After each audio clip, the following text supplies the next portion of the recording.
Well, good morning. This morning our scripture is found in Hebrews chapter 10, verse 25, and it goes like this. Not forsaking the assembly of ourselves together, as the manner of some is, but exhorting one another, and so much the more as ye see the day approaching.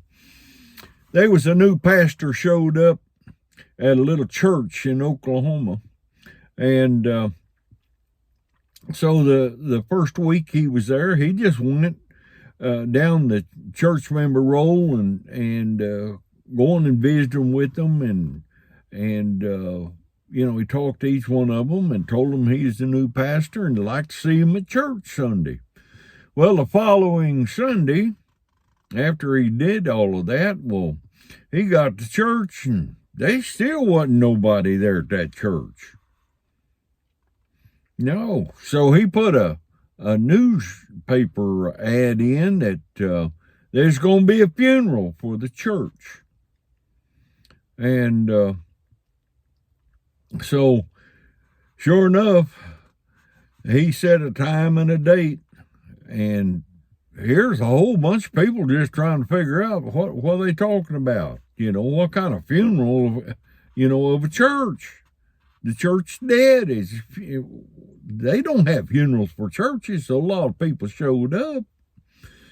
And so in front of the pulpit, all these people that showed up saw this here coffin up there, and it was smothered with flowers. I mean, he just filled it full of flowers. And after the pastor delivered a eulogy, he opened up the coffin and invited his congregation to come forward and pay their final respects to the dead church.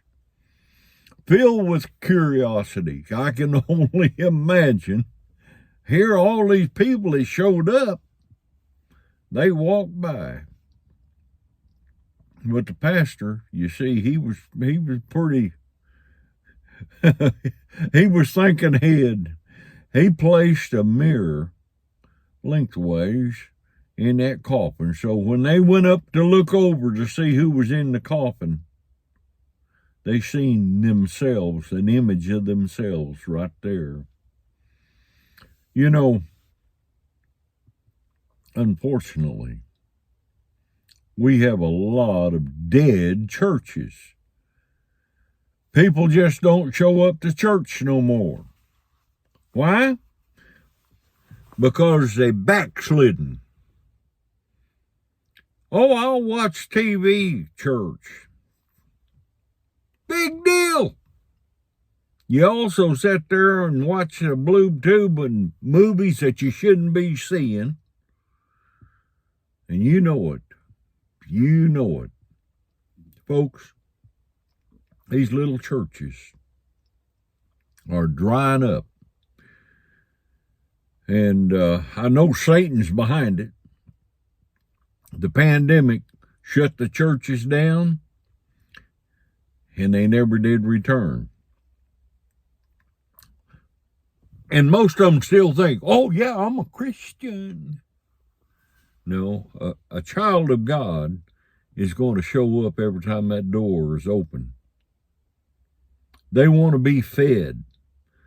They want to draw closer to the Lord, not further away. So listen here, folks. If you fit in that category, you better get off your rump roast. You need to head back to church. Yes, pray through, because you're in a backslidden condition. And you don't want to be in that place. No. So I beg and plead with you.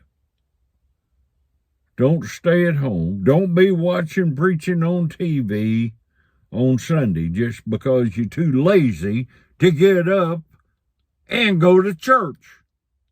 We're supposed to be together. We hold each other up in prayer. We have a friendship there. And we help each other. So I want to see you at church next Sunday. May God richly bless you. I love you, but better yet, Jesus loves you. Yep. He died on the cross for us. And we'll see you soon. Bye-bye now.